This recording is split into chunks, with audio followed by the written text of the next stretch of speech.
Nama aku Monang. Kau cukup panggil aku Opung saja. Jangan kau panggil dengan Monang ya. Mengerti? Itu nama diberi orang tuaku sebagai peruntungan dan umur panjang. Jadi kau daftarkan saja dengan Opung. Itu ya. Ya abang. Sudah ku bilang, catat saja Opung. Tak perlu tambahkan Monang. Itu nama KTP. Aku bisa kualat sama leluhurku kalau kau tulis nama itu. Kau tanya apa tadi? Tunggu saja tidak dengar. Kau ulang tanya lagi. Oh, itu. Gini kronologisnya. Jadi tadi itu aku tidur lebih cepat dari biasanya. Agak kurang nyenyak memang. Perutku ini sudah agak melilit sebenarnya. Biasanya ini karena aku sulit beol. Aku tidak khawatir, itu mudah diatasi. Cukup minum sebotol soda, pasti beres. Ya, aku tidurlah. Kira-kira tengah malam, aku terbangun. Ini mataku sudah seperti mau copot. Berkenyut-kenyut laksana roda kereta yang mau lepas dari relnya.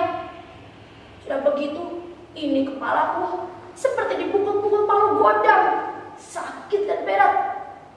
Itu belum seberapa, suster. Nih, leherku kaku seperti besi baja. Aku jadi heran, ini penyakit apa? Datang tak pernah kuundang. Kalau ditendang, tak pergi pula dia. Suster, kau tahu? Umurku ini sudah 67 tahun. Tak pernah sekalipun aku menginjak yang namanya rumah sakit. Jadi sama dokter pun aku tak kenal. Apalagi kau cuma suster. Aku selalu sehat. Kau tahu? Sejak memutuskan untuk pensiun cepat dari pekerjaanku sebagai PNS, setiap hari aku berkeliling naik sepeda. Jangan kau tanya berapa jauhnya ya. Pokoknya dari pagi buta sampai sore buta pula. Kau ukur saja jauhnya ya. Aku mana sempet lah. Nah, ini tiba-tiba ini sakit datang tidak tepat pada waktunya. Jadi aku belum bersiap. Ia sudah nyeruduk masuk kamar tidur dan membetok mataku. Suster, kenapa kau tak tolong aku? Ini mataku ikut terharu melihat perutku yang melilit.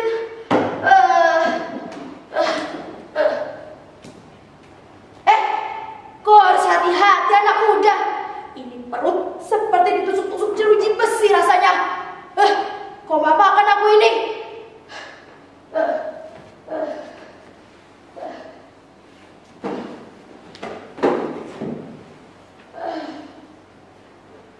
Ayo cepat-cepat.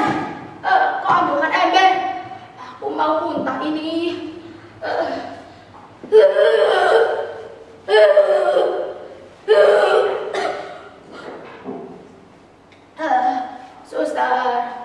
Suster, aku lapar sekarang. Izinkan aku makan dulu ya. Setidaknya sebelum jarum infus kau masukkan ke nadiku, izinkan aku makan barang 3-4 suap. Aku memang sudah makan kemarin sore, tetapi katanya sudah keluar lagi. Izinkan aku makan dulu ya, suster.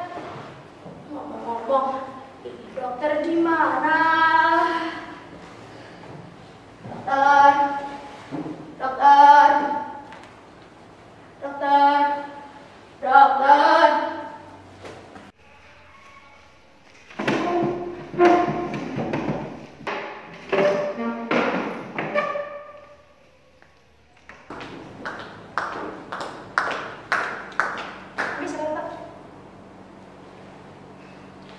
Aku memang sekedar perawat di sini, tetapi aku berkuasa penuh untuk menentukan nasibmu.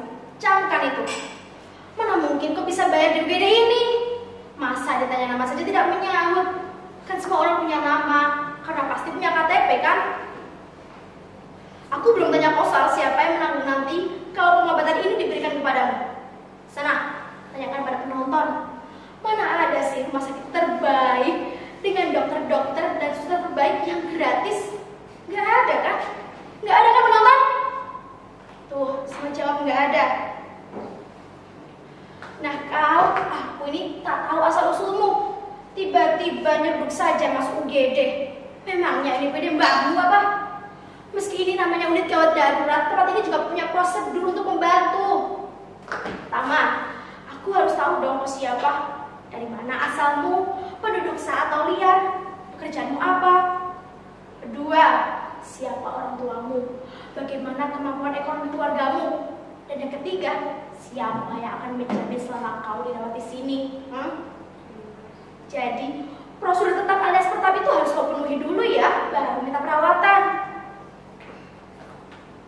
Apa? Oh, soal menolong orang itu soal lain ya.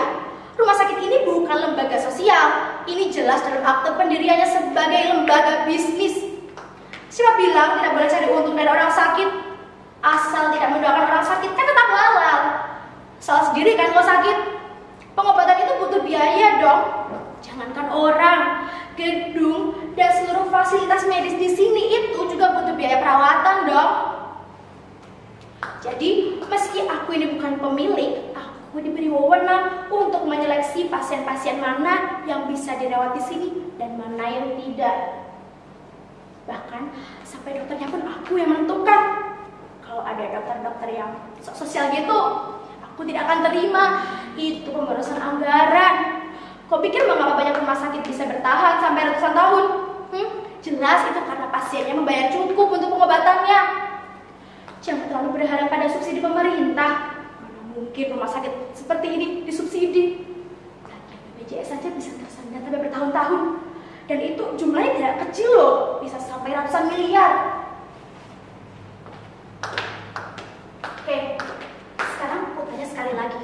Sebelum aku panggil dokter, kira-kira siapa yang akan menjamin kamu di sini? Kalau itu kepalamu sih. Coba kalian pegang kepala masing-masing. Ya, banyak bukan? Itu tanda-tanda klinis kamu mengalami benturan keras. Bisa saja benturan di masa lalumu, bisa pula karena kecelakaan fatal di jalanan. Tanda-tanda itu berarti kau tidak bisa berpikir normal.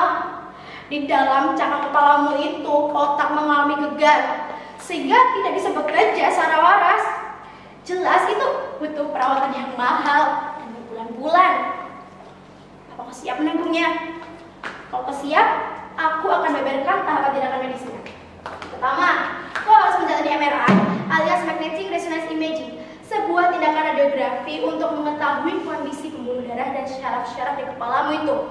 Itu saja biayanya bisa sampai 5 juta rupiah sendiri loh. Kau sanggup? Kepalamu akan dimasukkan ke dalam terowongan sempit dengan resonansi suara yang akan memekakkan telinga. Itu berlangsung selama 30 menit. Kau sanggup kan? Kok diam saja? Mungkin kau tidak sanggup membayarnya, bukan? Aku pastikan kau tidak sanggup. Itu berkepala. Kalau yang untuk kakimu tuh, itu juga mengalami patah tulang. Kamu bisa melakukan MRI atau setidaknya ronsen. Ronsen itu juga sudah tindakan medis loh. Jadi kau tetap dikenakan biaya. Setidaknya 2 juta rupiah. Yang artinya dari kepala dan kaki saja kamu harus menyediakan uang 7 juta rupiah. 7 juta rupiah. Bakal sanggup? Semuanya itu belum termasuk lutut loh. Jadi dari kepala, lutut, sama kaki itu satu kesatuan yang harus kau permak jika kamu ingin menjadi manusia normal kembali. Gak sanggup kan? Melihat tampilanmu yang kere begini, aku sangat yakin kau bukan tipe orang yang sanggup membayar pengobatannya sendiri. Hitungan tadi belum termasuk tindakan medis lainnya loh. Misalnya, kamu butuh operasi untuk bongkar kepala, untuk memperbaiki syaraf-syaraf yang bikin piak-piak tadi. Banyak itu tidak bisa dilakukan dengan kotak magic loh. Memangnya ilmuwan.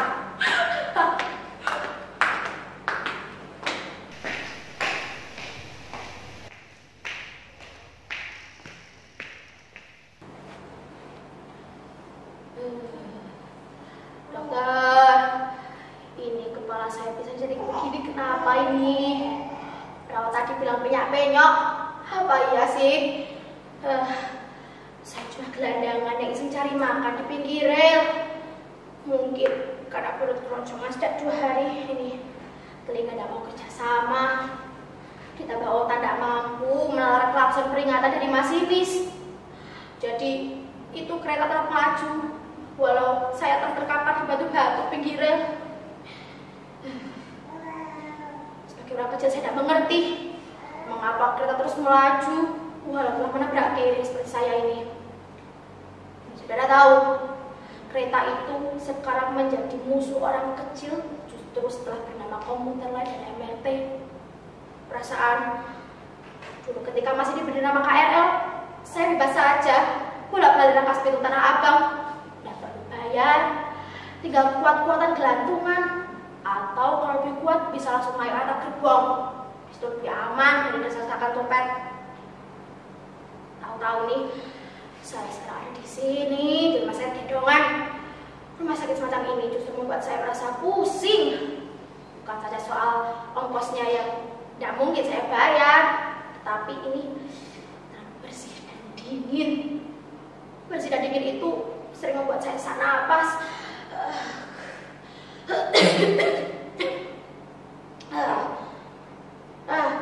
Dokter, ini kepala saya kenapa penyok begini?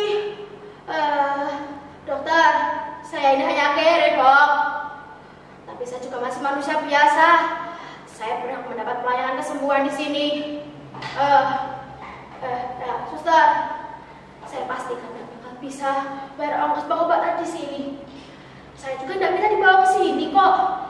Tapi suster, percaya tidak sama nasib? Saya di sini karena nasib. Benar-benar nggak tahu mengapa supir angkot mengantar saya kemari. Padahal di dekat pintu kereta Sudimara itu ada rumah sakit lebih ramah untuk golongan kaya seperti saya. Dokter, suster, karena saya sudah ada di sini, apakah kalian akan membiarkan anak Tuhan ini mati menderita? Tidakkah ada rasa belas kasih dari pemilik rumah sakit terhadap orang miskin seperti saya ini? Saya juga berhak atas rasa kasih. Betul kan penonton? Kok kalian gak ada terharu? Tunjukkan sedikit rasa hormatmu kepada kere seperti saya. Saya juga berhak dapat rasa kasih.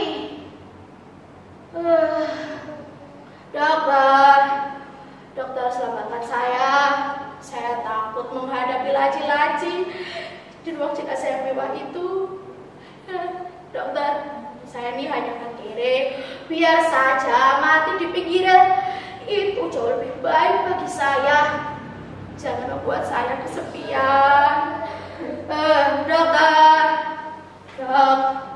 suster, dok, tolong, dokter.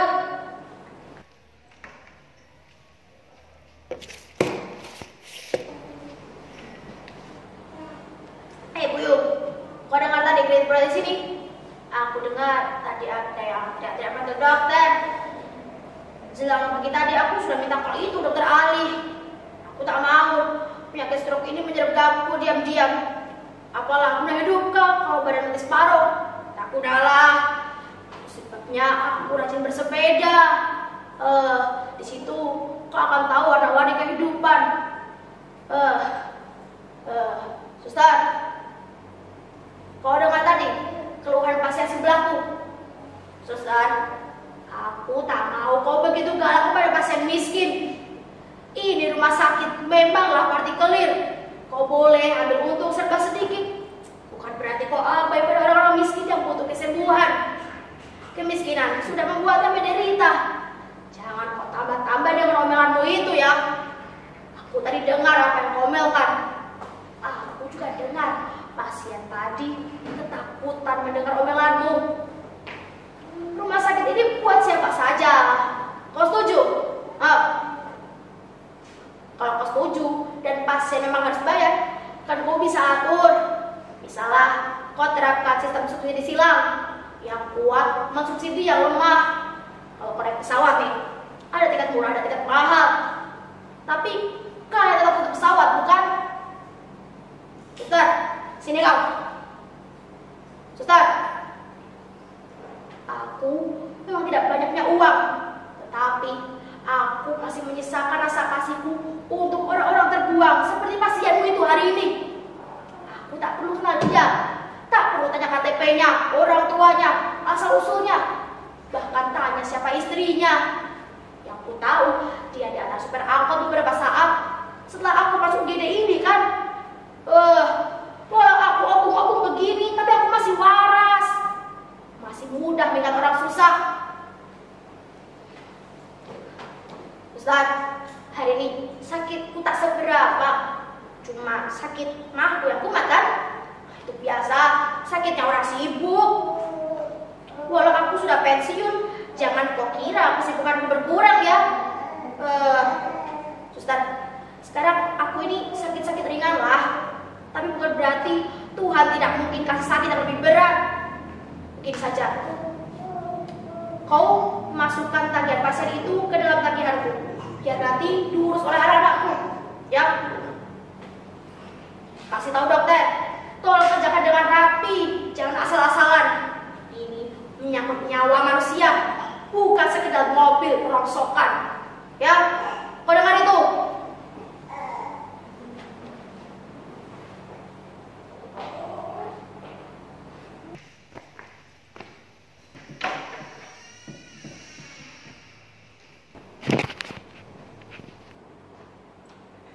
Permisi.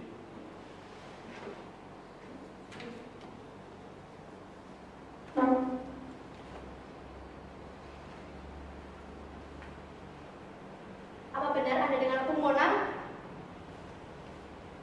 Kau siapa berani-berani sebut Monang? Saya Mas Kencono. Oh, itu berada di Jawa kah? Ada apa rupanya kau kemari? Itu hanya nama pemberian orang tua, Opung. Saya direktur rumah sakit ini. Saya sangat berterima kasih kepada Opung karena telah memberi pengobatan pada pasien yang kemarin dirawat samping Opung. Cuma masalahnya,